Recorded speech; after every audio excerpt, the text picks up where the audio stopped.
US President Joe Biden is going to take a decision that he thinks is in the best interest of the United States. And this is what the White House has said a day after a group of US lawmakers met the Dalai Lama in India. The US Congress delegates said that they will not allow China to influence the choice of his successor.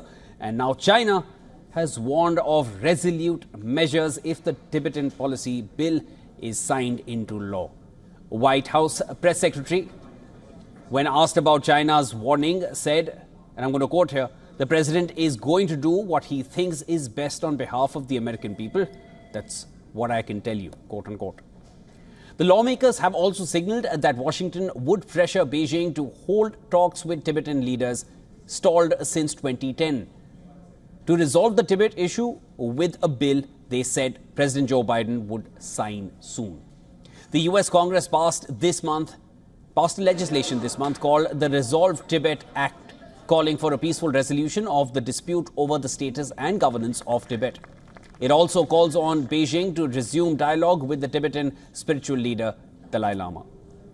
The act empowers the State Department officials to actively and directly counter disinformation about Tibet.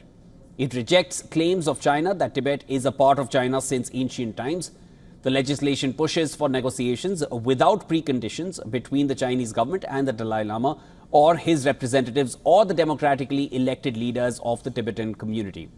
It affirms State Department's responsibility to coordinate for a negotiated agreement.